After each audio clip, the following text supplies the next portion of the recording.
श्रीमद् कुंज विहारिणे नमः। श्री स्वामी हरिदास विजय तीर्थराम।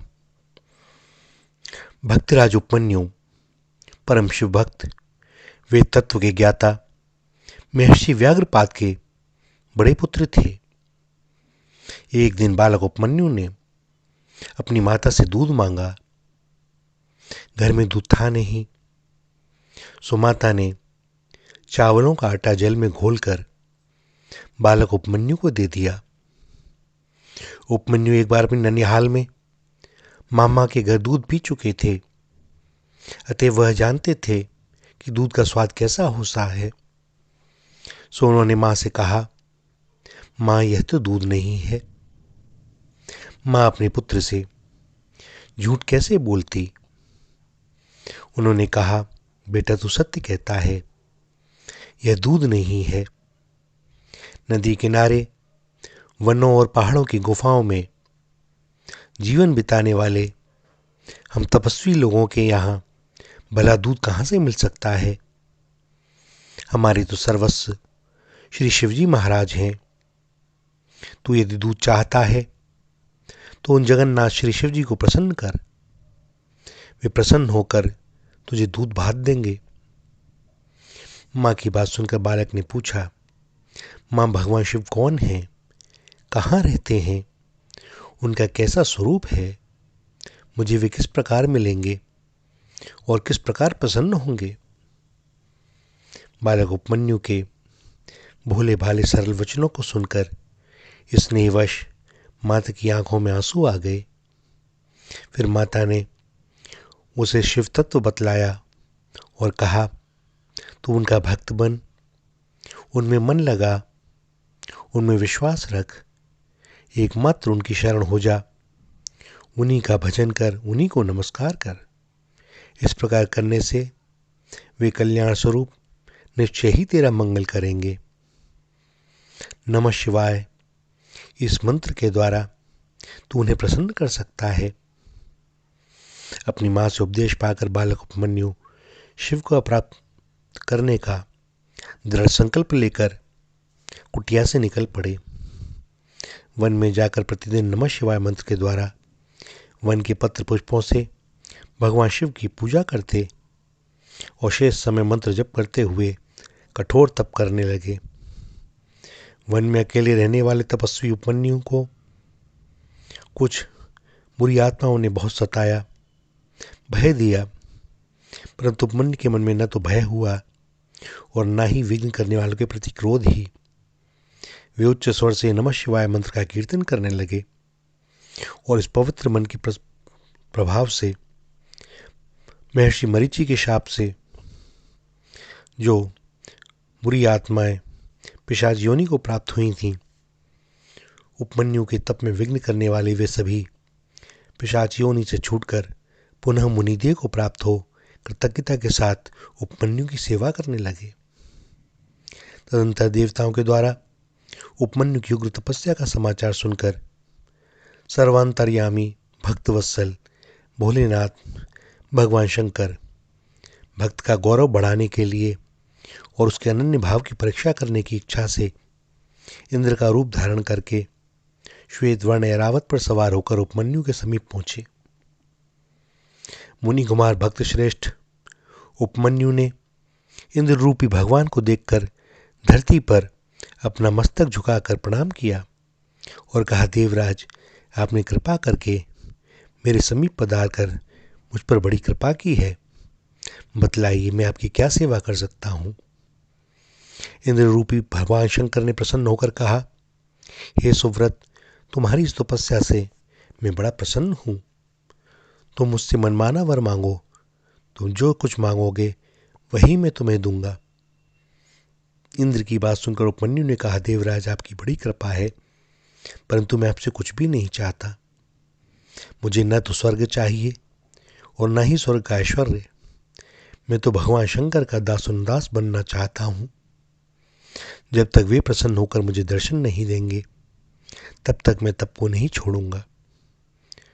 त्रिभुवनसार सबके आदि पुरुष अद्वितीय अविनाशी भगवान शिव को प्रसन्न किए बिना किसी को भी स्थिर शांति मिल नहीं सकती। मेरे दोषों के कारण मुझे इस जन्म में यदि भगवान के दर्शन ना हो और यदि मेरा फिर जन्म हो तो उसमें भी भगवान शिव पर ही मेरी अक्षय और अनन्य भक्ति बनी रहे। इंद्र से इस प्रकार कहकर उपमन्यु फिर अपनी तपस्या में लग गए। तब इंद्र रूपधारी शंकर भगवान ने उपमन्यु के सामने अपने गुणों के द्वारा अपनी ही निंदा करना आरंभ कर दिया। बालक उपमन्यु को शिव निंदा सुनकर बड़ा दुख हुआ। कभी क्रोध न करने वाले उपमन्यु के मन में भी इष्ट की निंदा सुनकर क्रोध का संचार हो गया और उन्होंने इंद्र का वध करने की इच्छा से अघोरास्त्र से अभिमंत्रित भस्म लेकर इंद्र पर फेंकी और शिव निंदा सुनने के प्रायश्चित स्वरूप अपने शरीर को भस्म करने के लिए आग्नेयी धारणा का प्रयोग करने लगे। उनकी यह स्थिति देखकर भगवान शंकर परम प्रसन्न हो गए।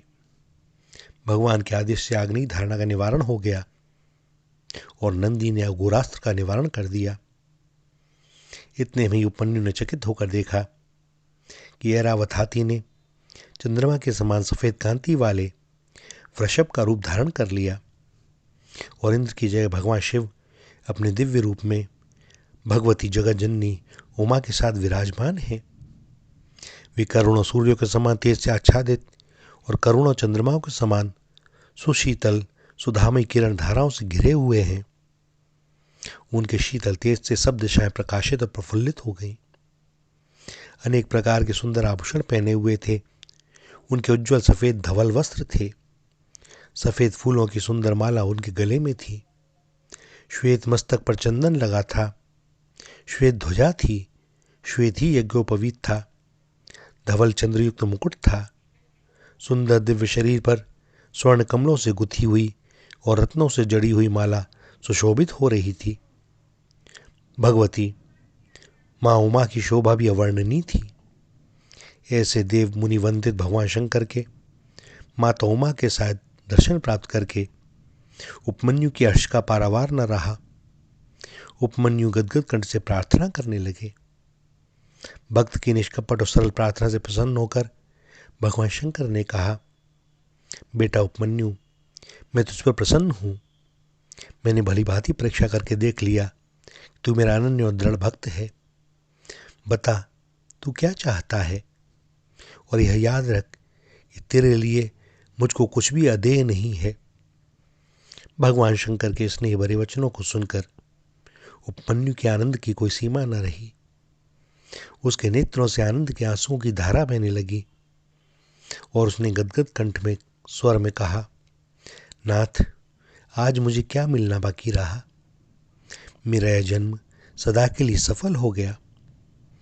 देवता भी जिनको प्रत्यक्ष नहीं पा सकते, वे देवादिदेव आज कृपा करके मेरे सामने विराजमान हैं। इससे अधिक मुझे क्या चाहिए? इस पर भी आप यदि देना ही चाहते हैं तो यही दीजिए कि आपके श्री चरणों में मेरी अविचल और अनन्य भक्ति सदा बनी रहे। भगवान शंकर ने उपमन्यु का मस्तक सूंघकर उन्हें देवी के हाथों में सौंप दिया।